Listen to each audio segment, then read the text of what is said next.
बिल्लाहि मिनश्शैतानिर रजीम बिस्मिल्लाहिर रहमानिर रहीम इन्नमा यख्शल्लाह मिन इबादिहिल उलमा सदक़ल्लाहुल अज़ीम। हज़रात सामीन किराम, आज के इस इफ्तिताहिया शहरिया प्रोग्राम में मेरी तकरीर का मौजू है उलमाए देवबंद और इश्क़ रसूल सल्लल्लाहु तआला अलैहि वसल्लम। हज़रात सामीन किराम, मैं हैरानियत के समंदर में गर्क सरगर्दा और परेशान हूँ कि इस कलील मुद्दत में ऐसे अजीम शान वसीअ वसीत मौजू पर किस तरह लफ्ज़शाई कर सकूँ जिसका गैरों ने भी खुले अल्फाज में इतराफ़ किया है।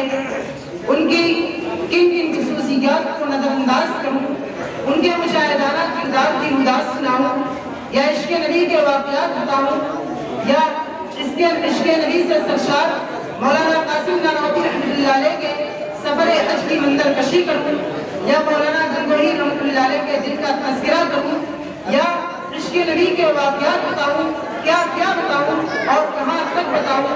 खुदा जाओ, अगर तुमसे हो सके तो उलमाए देवबंद के इश्क़ नबी की रास्ता तारीख के औरात से पूछो, मक्के की गलियों से पूछो, मदीना के रेगिस्तानों से पूछो, माल्टा की कैदखानों से पूछो।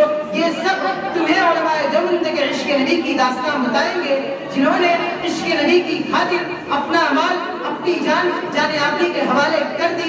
हक तो ये है कि अगर सरज़मीने देवबंद पर उलमाए देवबंद की शक्ल में एहसाने खुदा न होता तो हमें इश्क़ नबी का तरीका मालूम न होता।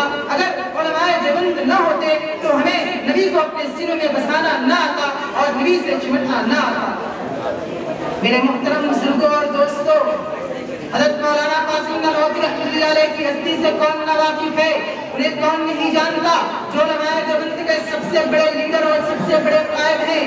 जब बैतुल्लाह हज करने जाते हैं, इश्क़ नबी से सरशार मौलाना कासिम नानौती रहमतुल्लाह अलैह मदीना से 7 मील पहले ही अपना जूता उतार लेते हैं।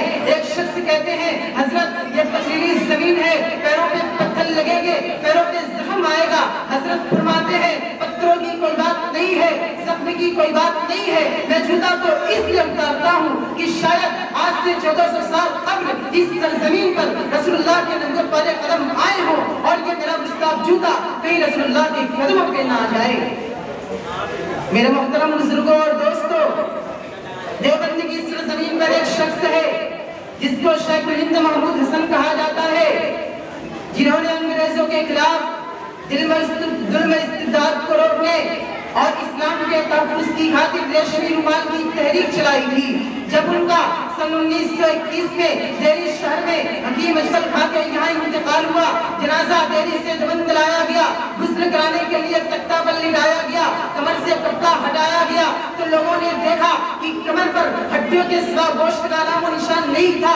ये मंजर देखकर लोगों का दिल दहल उठता है, लोग रो पड़ते हैं, लोग रो पड़ते हैं। हज़रत शेख हिंद के खास शागिर्द मौलाना हुसैन अहमद मदनी, जो हज़रत शेख हिंद के खास शागिर्द थे, वो उस वक्त दारुल उलूम कलकत्ता में हदीस का दर्स दिया करते थे।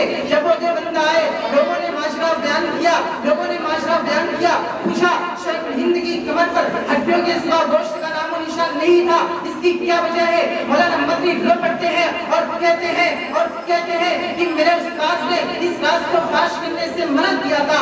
माल्टा की जेल में अंग्रेज मेरे उस्ताद को तहखाने में ले जाते थे, लगाकर मेरे उस्ताद की कमर से कपड़े हटाकर गर्म सलाखों से उस्ताद की कमर को दागते थे और कहते थे, ऐ शेखुल हिंद महमूद हसन, अंग्रेज के हमें फतवा दे दे। शेख हिंद बेहोश हो जाते, जब भी होश आता कहते, ऐ अंग्रेज सुन, मैं बिलाल का वारिस हूँ, इस्लाम की खातिर तेरी चमड़ी पिघल तो सकती है, इस्लाम की खातिर तेरी चमड़ी उधड़ तो सकती है, मगर ऐ बदतमीज अंग्रेज सुन, तुम्हारे हक में कभी भी फतवे नहीं दे सकता। खामोश गुलदस्ता दर्द है वरना, सुकूत खामोश गुलदस्ता दर्द है वरना, ज़बान भी है मेरे मुंह में और ताबे सुखन भी, वमा अलैना इल्लल बलाग।